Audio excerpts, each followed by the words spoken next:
तो बिना दूल्हे की बारात है। या उनको मालूम नहीं है अभी तक भी नाम कौन है। अखिलेश बनेगा, खड़गे जी बनेंगे, प्रियंका बनेगी, वाड्रा बनेगा, लालू बनेगा, कौन बनेगा, राहुल बनेगा। तो ये देश में लड़ाई करवाने के लिए थोड़ी वोट देंगे कोई। चाहे कल फ्लोर टेस्ट करवा के देख लें आप, क्योंकि जेजेपी अपने आप को बोल रही है हम 10 हैं, और जब पता चलेगा कि हम तो 2 ही रह गए हैं, जब सच्चाई तो जब पता चलेगा ना। सुनीता दुग्गल जी खुद रतिया में एमएलए का चुनाव हार चुकी थी, और उसके बावजूद जब देश का चुनाव आया तो वो 3,10,000 वोटों से जीती। दोस्तों नमस्कार, मैं हूं सुरेंद्र नैन और भारत पोस्ट की चुनावी यात्रा पहुंची सिरसा में। और आप देख सकते हैं मेरे साथ सिरसा से हरियाणा लोक हित पार्टी के विधायक है गोपाल कांडा। और मैं गोपाल कांडा की बात करूं, दोनों जो बंधु हैं वो कहने की या तो पूरी सरकार का कहे, क्योंकि इनके भाई बीजेपी में हैं और ये हलोपा में हैं, लेकिन जिस तरीके से गोपाल कांडा ने सरकार को अपना समर्थन दे रखा है, उस तरीके से जो अलायंस है तो उसके भी ये घटक दल के यानी कि नेता है। तो कांडा साहब, जिस तरीके से मैं यहाँ की बात करूँ, सिरसा के आपके बीजेपी के उम्मीदवार हैं या फिर यूँ कहूँ कि आपके अलायंस के जो उम्मीदवार अशोक तंवर, किस तरीके का चुनाव प्रचार अभी चल रहा है? बढ़िया चल रहा है चुनाव प्रचार, और लोगों ने मन बनाया हुआ है मोदी जी को वोट देंगे लोग। सिरसा तो वैसे भी धर्म नगरी है, तो यहाँ तो चुनाव पहले दिन से एक तरफा था। और देखो, अपनी अपनी पार्टी की बात हर इंसान को हक है रखने का, करने का, तो उनके लोग उनकी बात करते हैं, पर जीत होगी यहाँ भारतीय जनता पार्टी की। जहाँ कांडा साहब आप कह रहे हैं कि चुनाव अच्छा चल रहा है और लोग जो है मोदी के नाम पे वोट डालेंगे, मोदी की गारंटी पे वोट डालेंगे, लेकिन मैं जब कांग्रेस के नेताओं से बात करता हूँ, कहीं न कहीं कुमारी सैलजा जब मैं बात कर रहा था तो कह रहे कि जो मोदी की गारंटी थी वो कहीं न कहीं फेल हो चुकी है। जो कहीं न कहीं दावे जनता से किए थे, जो वादे किए थे, उनको पूरा नहीं कर पाए, तो जनता कहीं न कहीं परेशान है।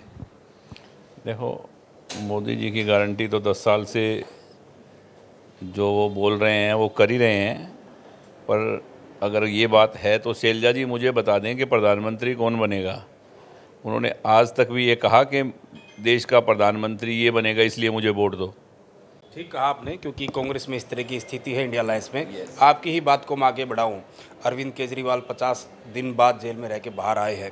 उन्होंने ही बोला था कि भाई बीजेपी के लोग कहीं ना कहीं इंडिया अलायंस को ये कह रहे हैं कि आखिर इनका पीएम का चेहरा कौन है। लेकिन मैं बीजेपी से पूछ रहा हूँ कि इनका चेहरा कौन है, क्योंकि उन्होंने प्रधानमंत्री नरेंद्र मोदी की बात को दोहराया कि 75 साल बाद जो कि इनकी रिटायरमेंट का दौर है। उन्होंने कई बड़े नेताओं का नाम लिया, मुरली मनोहर जोशी, लाल कृष्ण आडवाणी, तो कह रहे हैं कि इस चुनाव के बाद बीजेपी के प्रधानमंत्री अमित शाह बनेंगे।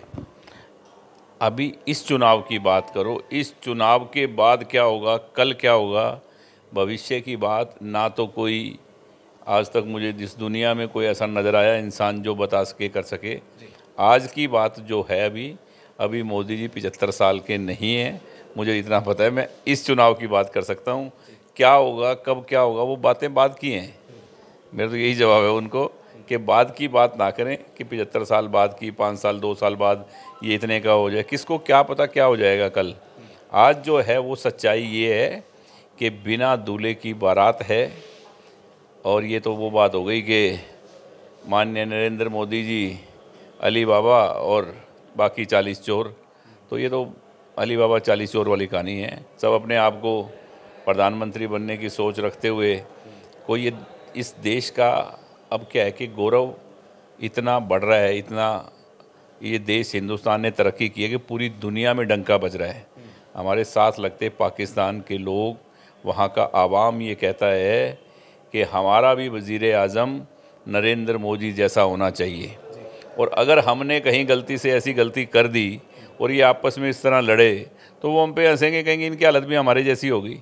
तो हमें पाकिस्तान जैसी हालत हिंदुस्तान की नहीं होने देना, और धर्म के लिए, धर्म को साथ लेकर जो राजनीति कर रहे हैं उसके लिए हमें मोदी जी को वोट देना है और उनके हाथों को मजबूत करना है कि देश जो विकास की गति जो चल रही है उसमें कोई ब्रेकर ना आए और देश ऐसे ही विकास करे और आगे बढ़ता रहे। मैं आपसे हरियाणा सरकार की बात करना चाहूँगा, क्योंकि समर्थन आपका कहीं कि हरियाणा सरकार को है। जिस तरीके से 3 निर्दलीय विधायकों ने अपना समर्थन वापस लिया और कांग्रेस को दिया, उसके बाद जो विधानसभा में स्थिति बनी है, मैं आपके दोस्त भूपेंद्र सिंह हुड्डा की बात करूँ, 10 साल वो प्रदेश के मुख्यमंत्री रहे, आप भी उनकी कैबिनेट में मंत्री रहे। मैं दुष्यंत चौटाला की बात करूँ, अभय चौटाला की बात करूँ, तमाम लोग ये कह रहे हैं कि प्रदेश में राष्ट्रपति शासन लगना चाहिए। देखो, किसी के कहने से कोई शासन लगना चाहिए, राष्ट्रपति शासन लगना चाहिए, सरकार उसकी होनी चाहिए, इसके कहने से नहीं होता। जो सच्चाई होती है वही होता है।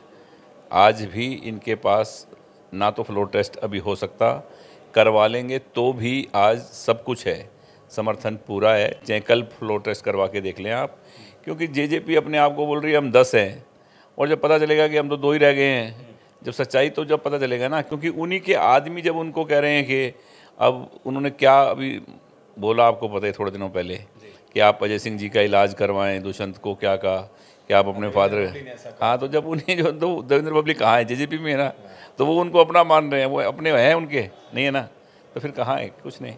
ये एक्चुअल में सच्चाई यही है कि आज भी सरकार सेफ है, बिल्कुल जैसे चलाना चाहें जैसे वैसे ही चलेगी। इस 5 साल सरकार को कोई खतरा नहीं है। जिस तरीके से, क्योंकि जेजेपी का आपने जिक्र किया और आप तो गठबंधन में रहे उनके साथ, और ऐलनाबाद का बाई इलेक्शन तो सारा का सारा आपने और आपके भाई ने जिस तरीके से लड़ा, लेकिन जब दुष्यंत चौटाला कहीं ना कहीं प्रदेश सरकार पर कहीं ना कहीं निशाना साध रहे, हालांकि कुछ दिन पहले वो साथ थे, सरकार के साझेदार थे कि भाई कहीं ना कहीं जो मुख्यमंत्री है नायब सैनी, इनको तो कुछ मान ही नहीं रहे, कहीं इनका तो 90-96 दिन का प्लान था, पूरा प्लान ही लेकर ये नहीं चल रहे। वही मैं सोमवीर सागवान की बात करूँ, जिन्होंने भी हाल ही में समर्थन वापस लिया, दादरी से विधायक है, उनका कहना है कि जो आदमी प्रदेश अध्यक्ष के काबिल नहीं था उसको मुख्यमंत्री बना दिया। देखो ऐसा है ना कि क्या पता अपनी अपनी सोच के हिसाब से इंसान बात करते हैं कि कौन काबिल है। कोई कहते खट्टर साहब को क्यों मुख्यमंत्री बना दिया, नायब सिंह जी सैनी को क्यों बना दिया। ये सरकारों की सोच है कि किसको क्या बनाना है। तो ऐसे तो लोग ये भी कहते हैं कि दुष्यंत को क्यों बना दिया, दुष्यंत के पास कुछ भी नहीं है, उनकी हालत ऐसी है। लोग तो बहुत दिन से ये बात बोल रहे थे कि इनको एक भी सीट नहीं आएगी और गांव में लोग इनको घुसने नहीं देंगे, और वो सच्चाई सामने भी आ रही है। तो आपको मुख्यमंत्री क्यों बना दिया, ये कोई इसके कहने से कुछ नहीं होता। ये तो सरकार को जब जिसकी ज़रूरत होती है उसके अकॉर्डिंग उसको बनाया जाता है। बिल्कुल, जिस तरीके से आप कहें कि बीजेपी के लिए लगातार प्रचार कर रहे हैं, आपके भाई लगातार जा रहे हैं, और मैं मुख्यमंत्री नायब सैनी की बात करूं, वो कई दफ़ा सिरसा आ चुके हैं, मनोहर लाल खट्टर कई दफ़ा सिरसा आ चुके हैं। जो अब का ये चुनाव है लोकसभा का, कितना मार्जिन आप देख पा रहे हैं जीत का? देखो जीत का मार्जिन अभी टाइम है, अभी कुछ भी कहना गलत है कि 2 लाख से 3, पिछले बार ऐसा ही माहौल चल रहा था तो भी 3 लाख से सुनीता दुग्गल जी खुद रतिया में एमएलए का चुनाव हार चुकी थी, और उसके बावजूद जब देश का चुनाव आया तो वो 3,10,000 वोटों से जीती। भाई वो एक हारी हुई कैंडिडेट थी, भी एक एमएलए नहीं बन पाई, उसके बारे में भी लोग बोले एमएलए ही नहीं जीत पाई, बताओ ये कहाँ एमपी बनेगी, कहाँ से वोट आएंगे बीजेपी के। वो तो 3,10,000 से जीती। तो कुछ भी कहना भी गलत है, अभी टाइम है, पर अच्छे मार्जिन से जीत होगी। शुक्रिया सर बातचीत के लिए। तो ये थे सिरसा से हलोपा के विधायक गोपाल कांडा, जिन्होंने कहने के डट कर कहा है कि देश और प्रदेश की जनता जो नरेंद्र मोदी ने जो कार्य किए हैं, जिसका डंका ना सिर्फ देश में बल्कि विदेशों में बजता है। और जैसा इन्होंने खुद उदाहरण दिया कि पाकिस्तान के लोग भी कहीं कि ये कहते हैं कि यहाँ का वजीर आलम भी जो है नरेंद्र मोदी जैसा होना चाहिए। तो तमाम बातें इन्होंने बताई, और ख़ास तौर पर क्योंकि जिस तरीके से सरकार अल्पमत में है, विपक्ष कहीं न कहीं राज्यपाल की से मांग कर रहा है राष्ट्रपति शासन लगाने की, तो गोपाल कांडा का कहना है कि ऐसा कुछ नहीं है। जेजेपी के जो विधायक हैं वो जेजेपी के विधायक होते हुए भी कहीं कि उनको सरकार का समर्थन है अभी।